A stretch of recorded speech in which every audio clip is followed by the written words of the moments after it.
Labarun wasannin ƙwallon ƙafa. Chelsea na gab da sayen De Jong daga Barcelona. Hernandez na son koma Manchester United. Real Madrid kuwa ta lashe UEFA Super Cup, kofin farko a kakar bana. Masu kallon mu da kuma sauraron mu a daidai wannan lokaci, barkanku da sake kasancewa tare da mu a cikin labaran ƙwallon ƙafa. Idan yau ne farkon zuwanka wannan tasha tamu, kar a manta a danna alamar subscribe sannan a danna ƙararrawar sanarwa domin kasancewa da labaran duniyar ƙwallon ƙafa a koda yaushe da zaran mun ɗaura. Don kuma a yi mana subscribe a danna alamar ƙararrawa sannan a danna alamar like, a yi share ɗin wannan bidiyo zuwa ga 'yan uwa domin su masu gani. Ga dai cikakken rahotannin. Chelsea na gab da sayan De Jong. Hernandez kuwa na son komawa Manchester United.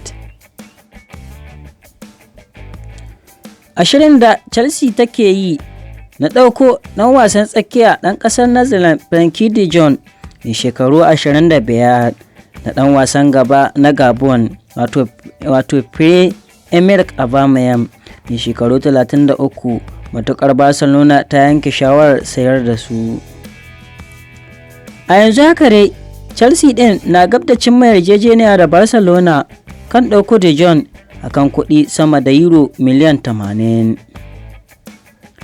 Kawai abin da Chelsea ke jira shine wato matsayar da De Jong zai ɗauka, wanda zai fi son ya tafi Stamford Bridge a maimakon Manchester United. Hakanan Chelsea ɗin na ci gaba da tuntuɓar Leicester City kan ɗan wasanta na baya ɗan asalin Faransa wato Wesley Fofana mai shekaru 21. Manchester United dai a nata ɓangaren bata cire ran za ta ɗauko wato De Jong ba, kuma tana sa ran babu ko tantama zai tafi Old Trafford da zaran ta warware batun albashinsa da Barcelona.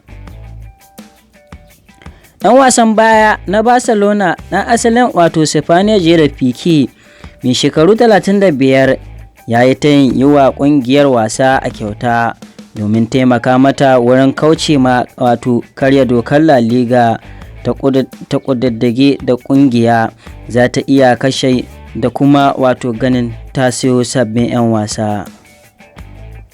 Akwai yiwuwar cewa ɗan wasan baya na Denmark Anders wato Christensen mai shekaru 26 da ɗan wasan tsakiya na Ivory Coast Franck Kessie mai shekaru 25 waɗanda ba da jimawa ba suka sanya hannu kan kwantaragin yin wasa a Barcelona za su iya barin ƙungiyar a kyauta, wato matukar aka kasa yi masu rajista gabanin wasan farko na wato gasar La Liga da za a fara a ranar Asabar. Juventus na gab da cimma yarjejeniya da Barcelona domin sayan ɗan wasan gaba na Netherlands wato Memphis Depay mai shekara 28. Manchester City kuwa wato za ta yi ƙoƙarin ganin ta siyo wani mai tsaron baya ta ɓangaren hagu kafin a rufe kasuwar musanyen 'yan wasa, ko da kuwa ɗan wasan baya na Sipaniya wato Sergio Gomez ɗan shekaru 21 wanda ke wasa Anderlecht ya je ƙungiyar. Paris Saint-Germain kuwa na gab da cimma yarjejeniya da ta kai wato ta kuɗi euro miliyan 25 da ƙungiyar Rennes domin sayan ɗan wasan gaba na Faransa wato Arnaud Clément mai shekaru 20 wanda kuwa Leeds United ita ma take neman shi. Ƙoƙarin Manchester United na ɗauko ɗan wasan tsakiya wato Andre Rabiot mai shekaru 27 daga Juventus kan kuɗi euro miliyan 15 ya cije bayan da aka kasa cimma yarjejeniya kan albashin da yake so a rinka biyansa. Wanda United ko ƙoƙarin ɗauka wato Cody Gakpo ya ce akwai yiwuwar cewa zai ci gaba da zama a ƙungiyarsa wato PSV idan har ƙungiyar ta samu nasarar shiga gasar zakarun nahiyar Turai nan gaba a wasan wato a wannan watan ne PSV za ta kara gida da waje da wato Rangers domin samun gurbi a gasar Champions League ta bana.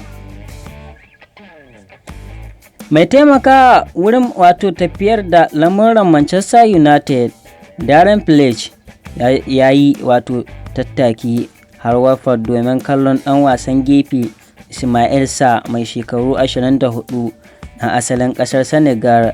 Karawar da Watford ɗin ta yi da West Brom ranar Talata. Shi kuwa tsohon ɗan wasan Manchester United Javier Hernandez mai shekaru 34 cewa zai dawo ƙungiyar ya buga mata wasa a kyauta domin taimaka mata wurin wato sauƙaƙe ƙarancin 'yan wasan gaba da take fama da shi. A yanzu dai yana wasa ne a ƙungiyar wato LA Galaxy.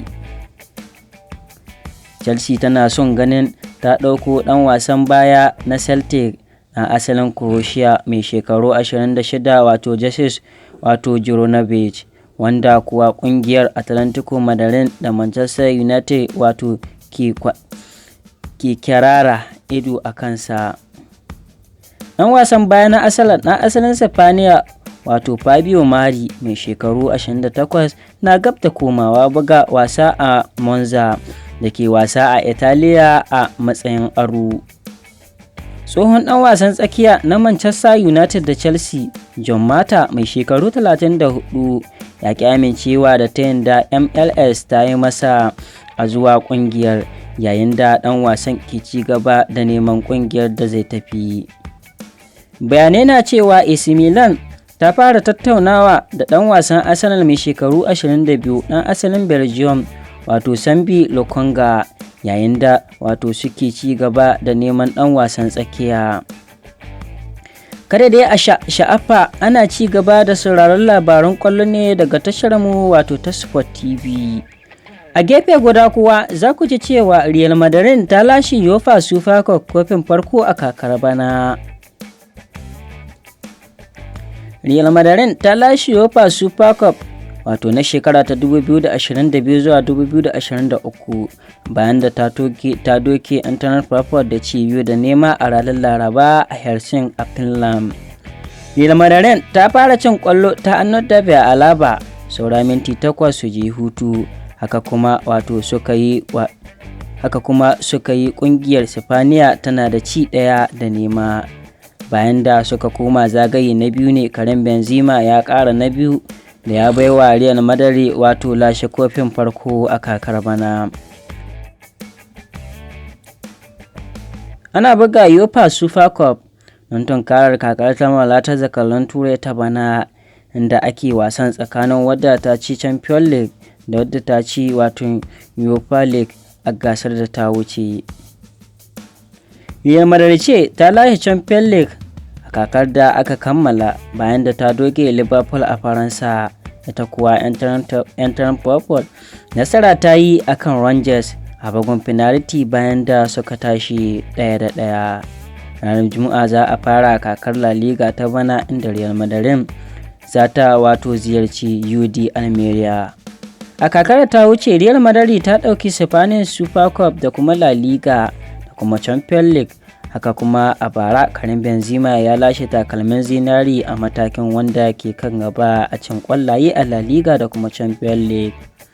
Real Madrid wadda ta lashe UEFA Super Cup na bana na sa ran ɗaukar Spanish Super Cup da Copa del Rey da kuma La Liga haɗi da Champions League da kuma wato World Cup. Masu kallon mu a daidai wannan lokaci anan mu kawo ƙarshen wannan bidiyon namu na yau. Kar a manta a danna alamar subscribe sannan a danna ƙararrawar sanarwa domin kasancewa da labaran duniyar ƙwallon ƙafa ko da yaushe da zarar mun ɗaura. Kuma danna alamar like sannan a share ɗin wannan bidiyo zuwa ga 'yan uwa domin su masu gani. Mun gode, mu haɗu a bidiyo na gaba.